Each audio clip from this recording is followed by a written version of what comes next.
Parfait. Donc, c'est une présentation que on a déjà pu faire justement au GVA Workshop. Je fais une petite aparté. Le GVA Workshop passe chaque année à Genève Aéroport. L'année prochaine, 2026, ce sera sa quatrième édition qui aura lieu le 4 juin de l'année prochaine dans le restaurant le Chef de l'aéroport. Donc, qui consiste en fait à un mélange entre, d'une part, des exposants que sont les compagnies aériennes basées à Genève, ou en tout cas ayant des vols à Genève, et les agents de voyage au sens large, donc en termes géographiques de Suisse romande. On a un accord ces dernières années qu'on espère bien renouveler l'année prochaine avec les CFF. C'est pour ceux qui sont au-delà de Lausanne, Lausanne et au-delà, un billet de train est mis gracieusement à disposition pour venir nous rejoindre dans ce workshop. Je faisais cet aparté du workshop parce qu'une partie de la présentation que je vais vous faire tout à l'heure est issue d'une présentation que j'ai pu faire à cette occasion-là. Donc, les mesures et les initiatives pour favoriser la multimodalité de et pour Genève Aéroport. Voilà, donc je vais vous parler un petit peu du contexte général, des orientations stratégiques, des mesures concrètes, des engagements, des projets en cours, et notamment le CAP 2030, vous en avez peut-être déjà entendu parler. Donc, le contexte général. Donc, pour nous, Genève Aéroport, notre grand avantage, mais c'est pas propre à notre aéroport, le Zurich là aussi, mais ce n'est pas le cas de Bâle. Nous avons une gare CFF qui est intégrée directement dans l'aéroport depuis 1987. Et donc, ceci, ça nous permet d'être connectés par les trains et du réseau grande ligne des CFF à raison de 4 à 6 fréquences par heure. Donc, dans le contexte général, dans notre politique d'accessibilité, de mobilité, on a bien entendu une contrainte urbaine, puisque cet aéroport, comme vous le savez, pour ceux qui le connaissent bien, et on est proche de la ville, ce qui est un avantage lorsqu'on veut se rendre directement en ville de Genève, ce qui peut être un désavantage aussi parce que évidemment, on est tributaire du trafic, notamment routier, qui autour de l'aéroport. En étant un aéroport urbain, on a des fois ce paradoxe d'être proche, mais d'être des fois difficilement accessible.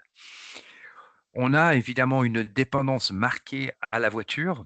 Il faut savoir que de nombreux passagers viennent en voiture, ce qui est plus ou moins logique lorsqu'on a des bagages. Et c'est aussi un lien avec notre zone de chalandise. La zone de chalandise, en fait, ce sont où les passagers aériens se situent par rapport à l'aéroport. Dans notre zone de chalandise, comme vous le voyez ici, on a bien sûr la Suisse romande, mais on a également la France, puisque nous sommes à la frontière avec la France voisine. Et à ce titre, la desserte ferroviaire est pas du tout, la même entre la France et Genève et voire Genève Aéroport que celle de la Suisse. Ça veut dire que de nombreuses personnes viennent en voiture, mais pas uniquement de la France, évidemment, également de l'ensemble de la Suisse romande. Dans notre zone de chalandise, on va un petit peu plus loin que la Suisse romande ou la Suisse francophone, puisqu'on inclut également les cantons de Berne, voire de Soleure, voire même de Bâle, donc les parties aussi alémaniques qui sont plutôt tournées ou qui sont au milieu du pays, comme on dit, dans le Mittelland ou du côté orienté plutôt à l'ouest. On a de multiplicité des acteurs, ce qui est des fois source de difficultés puisqu'on n'a pas un seul interlocuteur. On a bien entendu les interlocuteurs institutionnels comme la confédération, le canton, mais également les transporteurs qui peuvent être par exemple les CFF, ou TPG, Transport public genevois sur Genève et des partenaires transfrontaliers, donc des instances aussi en France limitrophes, ainsi, que des transporteurs. Je pense que c'est le cas des autocaristes ou du Léman Express, qui couvrent aussi, des relations entre Genève Aéroport et la France, dite voisine. On a des fois, par le fait que justement on n'est pas toujours au cœur des projets de mobilité, puisque c'est surtout du ressort de l'État ou les grandes régies comme les TPG et CFF, et ben, on est un petit peu des fois marginalisé. Donc pour nous, c'est important d'être dans une position proactive. Ça veut dire, c'est à nous aussi de prendre notre bâton de pèlerin et d'aller vers les instances. Les orientations stratégiques de Genève Aéroport, en gros, c'est favoriser un report modal vers le transport collectif et la mobilité douce. Quand on parle de mobilité douce, ça comprend évidemment aussi toute la particularité d'être un aéroport urbain avec une accessibilité pour les vélos, donc voire les piétons, puisqu'on a des quartiers d'habitation qui sont pas très loin de Genève Aéroport. On le voit au milieu ici en jaune, le renforcement et la fiabilité de l'offre réseau. Donc, notre objectif, c'est toujours de contribuer à son amélioration. Donc, on doit discuter et on le fait régulièrement avec les CFF, avec les TPG, avec les autocaristes pour faire un bilan déjà de l'offre actuelle et puis, bien sûr, de voir où on peut combler, où on peut les inciter à combler, par exemple, des trous, que ce soit des trains tard le soir, que ce soit des fréquences en journée qui manqueraient à notre réseau ou, par exemple, le week-end où des fois on peut constater, en tout cas sur le réseau urbain, de bus et des autocars, de baisse de fréquence, ce qui est un tout petit peu moins le cas pour le train. On essaie donc de contribuer activement à la planification des infrastructures dans la mesure de nos possibilités. On noue des partenariats, donc quand je reviendrai tout à l'heure, qu'est-ce qu'on entend par partenariat? C'est qu'au-delà des bonnes intentions, ben, il faut aussi traduire ça en actes et donc on aligne les actions et on aligne nos actions avec ces objectifs environnementaux. Quand on parle d'objectifs environnementaux, il faut bien comprendre que l'aéroport est parfaitement conscient des enjeux, environnementaux. Bien entendu, une partie, des émissions, notamment de CO2 sont liées à l'aviation pure, hein, donc des compagnies aériennes qui posent et qui déposent leurs passagers, depuis notre aéroport. On peut les inciter à venir avec des avions moins polluants de dernière génération, mais on a une certaine limite puisque finalement ce sont des compagnies privées, qui gèrent, leur transport. Nous, par contre, ce que l'on peut avoir plus d'impact, c'est nos émissions propres, celles qui sont dues à l'activité même de l'aéroport. Donc on va résumer en dire, sans tout ce qui est au sol, tout ce qui est sur le tarmac, où là on a des vraies actions d'environnement qui sont mises en place. Notamment, par exemple, des panneaux solaires sur les toits recouvrant heu, certains buildings de l'aéroport, de Genève. On a aussi la volonté de passer à tout l'électrique, hein, donc les véhicules qui circulent sur le tarmac vont à terme aussi être tous en électrique, de produire notre propre électricité, j'ai dit, par des panneaux solaires et d'être partie prenante dans des projets comme Génilac. Génilac consistant à puiser l'eau, si vous voulez, au fond du lac, Léman pour ensuite, bénéficier des différentiels de température et pouvoir en produire de l'énergie. Donc tout le quartier de l'aéroport et l'aéroport en tant que tel, va être à terme raccordé à ce système qui va aussi contribuer par exemple, à refroidir les bâtiments ou à chauffer pendant l'hiver les bâtiments de l'aéroport. Alors les mesures concrètes et voire exploratrices ou exploratoires dans le cas du slide comme c'est indiqué ici. Donc on va mettre en œuvre une complémentarité entre l'air, le rail et les autres modes de transport. Alors, venons des intentions aux actions. Qu'est-ce qu'on peut concrètement faire? Ou qu'est-ce qu'on a déjà fait? Certainement, la plupart d'entre vous connaissent maintenant, mais ça a pris un certain temps, depuis qu'on l'a lancé, on a mis en place des bons de réduction, valables sur les trajets CFF. Donc ces bons de réduction, je le précise bien, ce sont sur certaines gares, donc on le voit, dans la diapo sur plus de 380 gares de certains cantons suisses. Ce n'est pas tous les cantons, ce sont des cantons qui sont, on va dire, au-delà de Genève et du canton de Vaud, donc on retrouve les cantons de la zone de chalandise, Berne, Fribourg, Jura, Neuchâtel et Valais. Ce bon, c'est un bon de réduction de 10 francs de valeur, donc par personne, qui s'applique sur un tarif, de train CFF, quel que soit le tarif. C'est-à-dire la personne peut prendre un tarif plein, peut prendre un tarif réduit, demi-tarif par exemple, voire un tarif, dégriffé, peu importe. Il achète lui-même son billet de train sur la plateforme des CFF et à la fin, il peut mettre son bon, de réduction. Alors comment obtenir son bon de réduction? Il faut que la personne ou l'agent de voyage qui voudrait le faire pour son client, aille sur la page, bon de réduction de Genève Aéroport, bon de réduction CFF de Genève Aéroport. Il y a un formulaire à compléter. Donc dans ce formulaire, on demande les habitudes, enfin le voyage aérien qui est envisagé au départ ou à l'arrivée de Genève Aéroport, le jour de vol, la compagnie, le numéro de vol. Et une fois ces, indications données, le, client ou l'agent de voyage qui le ferait pour son client va recevoir par PDF, hein, enfin par email via un PDF, le bon de réduction. Ce bon de réduction, il y a un code dessus et ce code, c'est le même code qu'il faudra ensuite mettre sur le site des CFF pour obtenir sa réduction. Donc voilà qu'une incitation concrète. Alors je devance la question, est-ce qu'on peut l'étendre à d'autres gares? Pour l'instant, cet essai qui dure maintenant depuis 2 ans, donc on a limité un certain nombre de gares, mais on couvre pratiquement toutes les gares des régions concernées. Est-ce qu'on peut l'ouvrir à d'autres cantons? La demande a souvent été faite de savoir si on peut l'ouvrir à des gares, par exemple du canton de Vaud, un petit peu plus éloignées, pas forcément entre Genève et Lausanne, mais au-delà de Lausanne. Pour l'instant, non, ce n'est pas encore possible, mais ça a été envisagé et on est toujours en cours d'évaluation de cette mesure. Si, ceci est écouté ou si partagé avec, des agences de France voisines, c'est la même question, est-ce que ces bons peuvent être valables sur des billets de Léman Express, qui partent, comme vous le savez, d'Annecy, de Thonon, qui peuvent rejoindre, Genève-Cornavin, puis ensuite Genève Aéroport? C'est aussi envisagé, mais ce n'est pour l'instant pas encore possible. Est-ce qu'à ce moment-là, vous avez déjà des questions?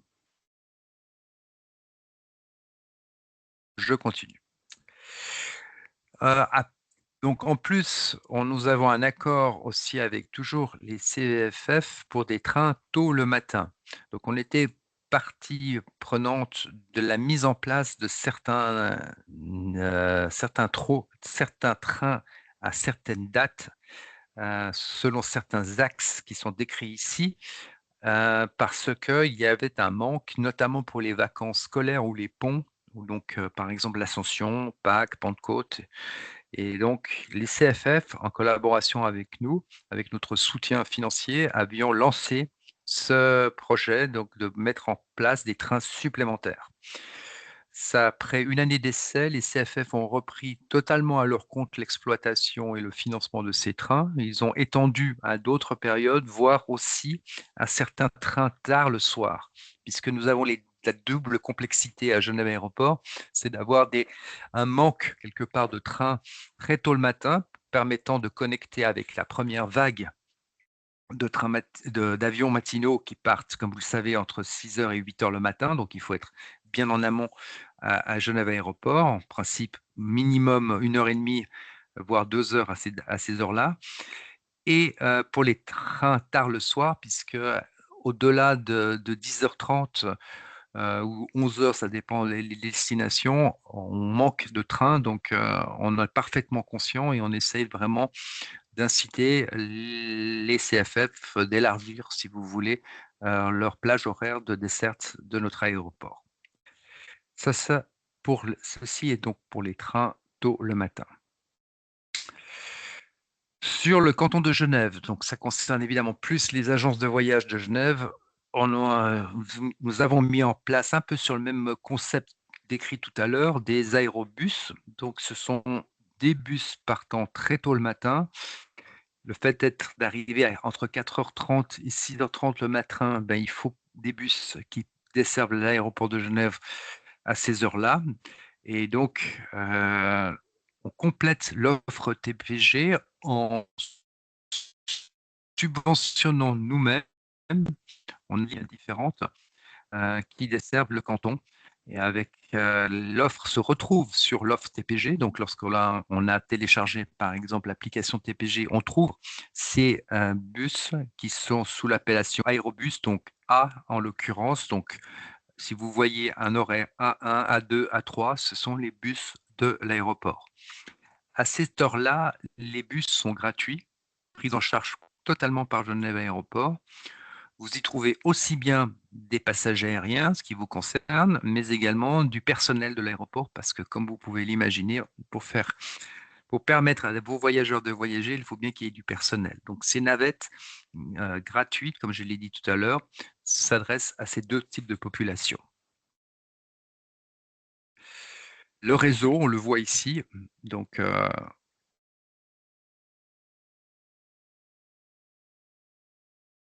on a même une ligne aussi qui va du côté de Mérin et d'autres lignes du côté du centre-ville, comme vous pouvez vous en rendre compte.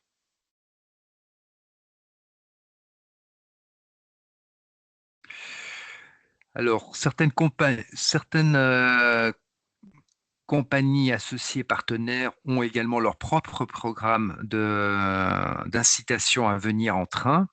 Là, on en a noté quelques-unes, elles ne sont pas forcément toutes exhaustives. Donc, on a bien sûr la compagnie suisse qui a son propre programme d'incitation à partir de certaines villes pour rejoindre les aéroports suisses. On en a listé un certain nombre, de villes de départ comme Berne, Fribourg, Interlaken, Lausanne, Montreux, Sierre, Sion, Vevey, Liège, où, la compagnie suisse permet de partir de ces gares-là, rejoindre l'aéroport de Genève, entre autres, mais pour nous, ce qui nous concerne, c'est Genève, pour ensuite prendre un vol, long courrier sur le réseau, de Suisse. En parallèle à la compagnie suisse, il y a d'autres compagnies qui sont listées ici, comme Air Canada, Air France, Emirates, Ethiopian, Etihad, Delta, Qatar Airways et TAP Air Portugal, qui proposent également les mêmes types de prestations. C'est une collaboration entre les CFF et les compagnies respectives. Donc l'aéroport, là, n'intervient pas en direct, si ce n'est pour vous le communiquer et pour en faire quelque part un relais auprès de sa clientèle. Le billet tout Genève, on revient à la clientèle exclusivement genevoise. Donc c'est un billet pour la petite historique qui existait il y a quelques années et pendant plusieurs années. Donc la mise à disposition gratuite à travers, on le voit sur l'image, des bornes qui étaient mises à disposition en zone arrivée, en zone récupération des bagages, juste avant le passage de douane, où là, le passager suffisait pour lui d'appuyer sur un bouton et recevoir son billet gratuit lui permettant de voyager 80 minutes sur le réseau des TPG genevois. Ces bornes, quand le Covid est arrivé, à la fin 2021, nous avons retiré ces bornes, d'une part pour des raisons aussi budgétaires, comme vous pouvez l'imaginer ou comme vous vous en souvenez, on n'avait pratiquement plus de trafic aérien, donc on avait supprimé la mesure. L'idée, c'était en 2025 de relancer cette mesure au courant de l'été. Nous n'avons pas réussi totalement à obtenir un accord, puis nous avons réorienté notre stratégie. On va probablement aller en 2026, et on le voit sur la fin de la présentation, en tout cas le dernier paragraphe, que nous cherchons plutôt une solution 100% électronique, donc sans passer par des bornes physiques. Et nous sommes en train de travailler avec nos équipes de l'IT et celles des partenaires TPG, de pouvoir mettre au point quelque part une identification, que les passagers soient bien des passagers aériens, puis qu'ensuite ils puissent accéder à notre plateforme et télécharger et de manière électronique un billet leur permettant de circuler pendant un certain laps de temps sur le réseau des transports publics de Genève. Donc pour l'instant, en phase toujours d'évaluation et on espère quelque chose pour 2026. Probablement pas au 1er janvier, mais ce serait plutôt si on arrive à obtenir quelque chose, plutôt à la deuxième partie de 2026, deuxième semestre 2026. On a quelques mesures exploratoires donc à ce stade, donc qui sont d'ailleurs, même plus qu'exploratoires. La première étant, c'est une nouvelle liaison L L7, donc LEX, c'est Léman Express, donc qui vont permettre d'avoir une fois par jour et à certaines heures seulement. Ça commence de manière très modeste, mais des trains Léman Express vont arriver à Genève Aéroport. Comme vous le savez, pour l'instant, ils ne circulent pas jusqu'à Genève Aéroport. Ce sont des trains qui circulent entre Coppet, dans le canton de Vaud, Annemasse, voire au-delà, mais qui ne transitent pas ou qui ne passent pas par Genève Aéroport. La nouveauté à partir du décembre 2025, c'est qu'il y aura au moins un de ces trains qui fera du Annemasse-Genève. je vous l'ai dit tout à l'heure, l'idée c'était d'étendre. Pour l'instant, c'est un petit peu gelé, mais c'est quand même là l'étendre les bons de réduction justement aux gares du Léman Express, voire aussi à la zone de chalandise un peu plus large en France voisine. Ça vous concerne moins en tant qu'agent de Suisse, mais sachez qu'on a aussi l'idée de relier ou d'inciter les gens des grandes villes comme Lyon, Grenoble, Chambéry ou Aix-les-Bains de rejoindre l'aéroport en train plutôt qu'en voiture, de même que pour les autocars. Et on est aussi en train de regarder avec les CFF comment mieux valoriser le service de livraison des bagages, puisque c'est un service qui existe avec certaines contraintes, puisqu'on ne peut plus, comme à l'époque, enregistrer totalement son bagage. Il faut le récupérer à Genève Aéroport, mais on est en train de travailler avec eux pour trouver une solution simplifiée. Ça, c'est une vraie demande de pouvoir enregistrer son bagage depuis son domicile. Mais des mesures de sûreté font en sorte que, dans certains cas, ce n'était pas plus tout à fait possible, en tout cas sur certaines compagnies. Les projets en cours, donc on a un grand projet de Genève Aéroport qui consiste à ce qu'on appelle CAP 2030, donc qui consiste, si vous voulez, à reconstruire, on va dire ça comme ça, un nouvel aérogare sur l'aérogare existant. Donc il faut s'imaginer que tout en continuant l'exploitation de l'aéroport, c'est d'avoir un nouvel espace qui sera plus vaste, plus convivial, permettant aux passagers de retrouver plus un niveau de confort que ce qui est actuellement, puisque pour rappel, le terminal actuel est en service depuis 1968. Donc il faut aussi que l'on anticipe l'obsolescence de ce terminal qui, même au-delà de son confort, arrive à terme de sa viabilité, ne serait-ce que pour des raisons de structure dans lesquelles il faudra de toute façon envisager quelque chose de nouveau.